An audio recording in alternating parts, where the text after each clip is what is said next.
days, and my parents have called me with updates on how he's doing.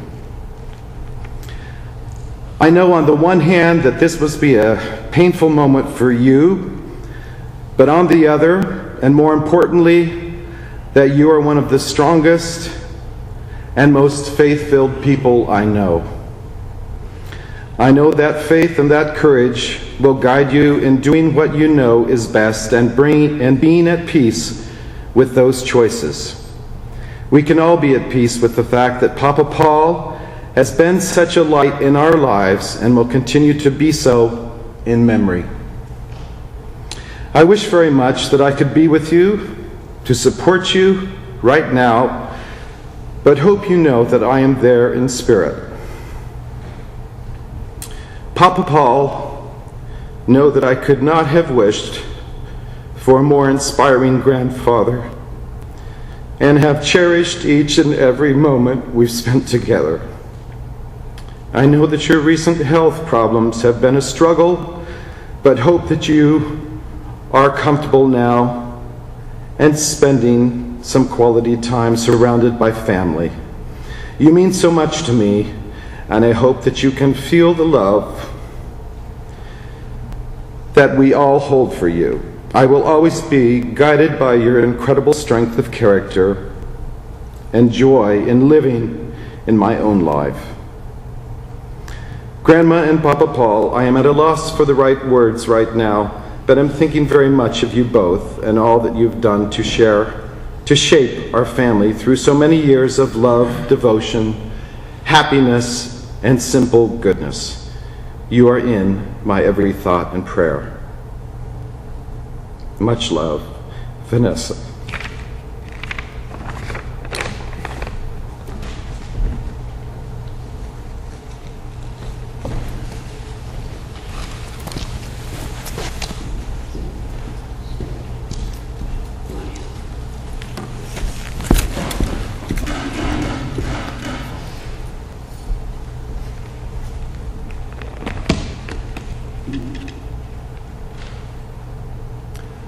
My father's legacy to me is a good name, a life of service to others, and faithfulness to God's calling.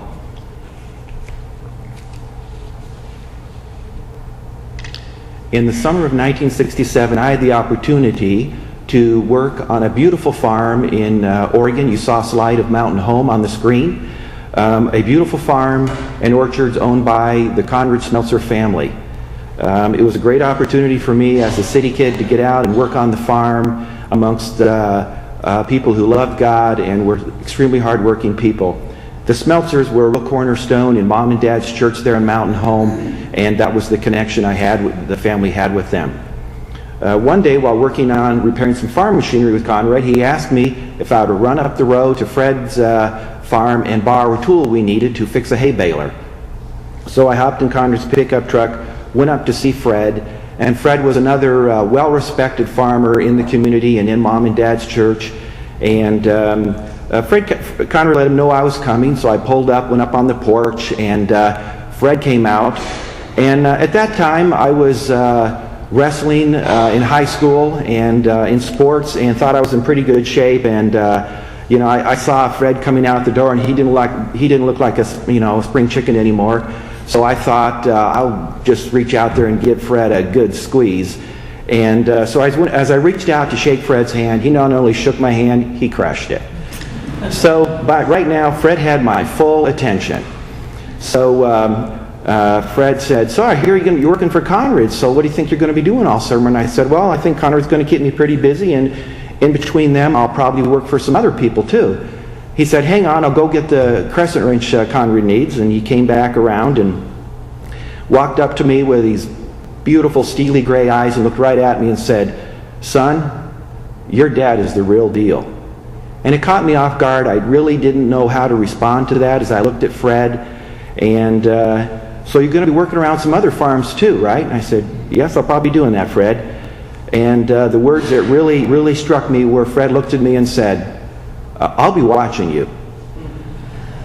In the winter of 1971, I was just waiting a few weeks at my living with my parents there in Tracyton, outside of Bremerton, the parsonage there, and I had a few weeks waiting to go to boot camp for the Air Force.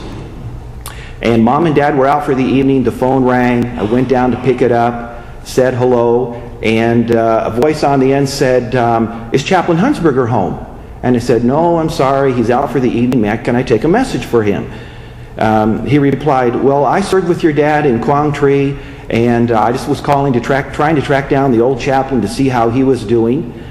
And he said, are you his son?" I said, "Yes, I'm one of his sons." And he said, "Your dad was an incredible encouragement to me through a very difficult year."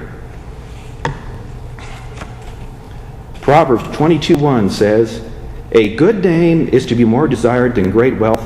Favor is better than silver and gold." I've learned over the years that my father has set a high standard for me to live by. And like my father, I long to hear our Savior say, "Well done, thou good and faithful servant."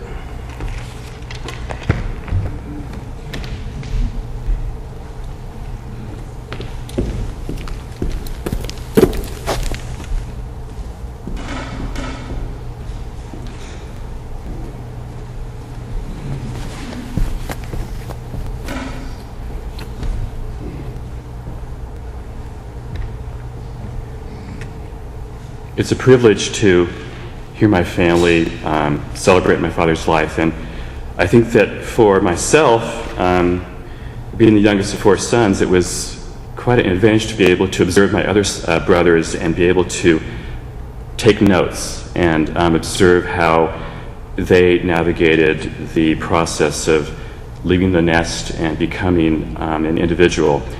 And I think for myself, Dad was a very creative individual, and in order to understand my father's creativity, you needed to understand the woman in his life, Mary Ellen Hunsberger, Mary Ellen Hyrock Hunsberger, his mother, and I believe also his wife Helen Myrtle Conklin Hunsberger. These were my father's muses, his artistic and creative forces that I saw as very powerful forces and very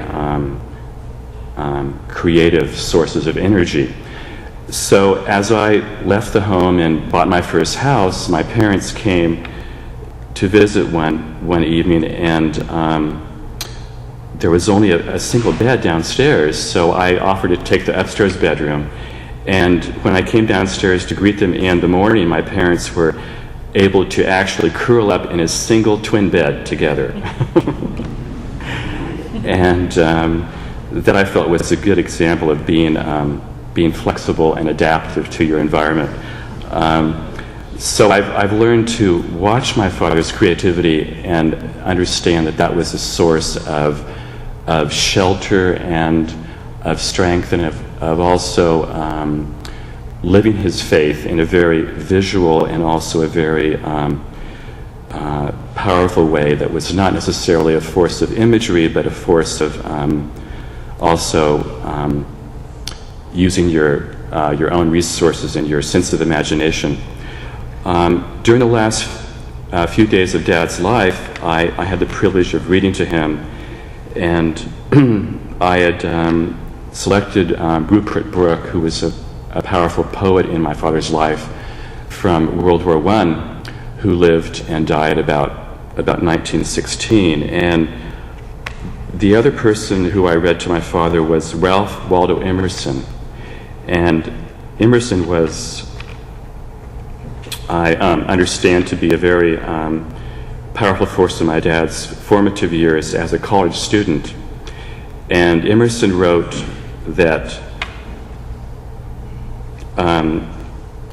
imagination is not the talent of some, but the health of all.